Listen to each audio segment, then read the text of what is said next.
Yan, good morning. Magawa na tayo ng balag natin ng ating ubas. Good morning sa inyo mga kaubas. Bagamat lilim ang puno itong aking unang tanim. Ayan o, malaki na yung isa. At yung iba, mga nahuli. Kasi, ayan, huli kong naitanim yung mga yan. Ayan o. Pero, nakikita nyo, healthy na siya. Yan ay 2 weeks. Okay. Yan. At ito yung kasabay ng isa. Malaki na siya. At ito naman yung ating trellis. So nakagawa na tayo, hindi pa nga lang tapos. Anyway, hindi pa naman nakakaakyat ng balag. Ito ay itinanim ko, tinransplant ko noong May 29. So May, June 29, magdadalawang buwan siya ngayong July 29. Pero bago sigurado, bago mag July 29 yan ay, bago magdalawang buwan ito ay siguradong may kon na ito. Nakaakyat na ito sa balag.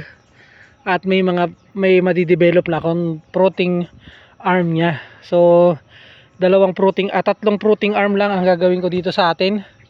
So, para maging maganda yung ating magiging ubas, ay bawat yung isang arm pasusundin ko lang dito para tuwid siya, para yung mga fruiting cane niya puro naka dito lang sa akin na yan, sa gilid-gilid niya lang naka straight siya.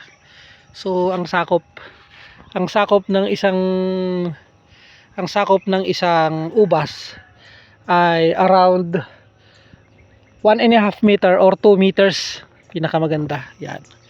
So isang arm din dito, isang arm din dito. So ganun din yung kabila. Ayan. Pag nakaahon yan dito, magsasalubong sila halos dyan. So ganun. Tapos dito, magiging hanggang dito lang. Yan. Bali 2 meters by 1.5 meter ang gagawin ko. So pagdating dito sa may isang na ito, yan sa isang kapitan niya na yan na kawayan, dito naman ay magtatanim ako ng panibago.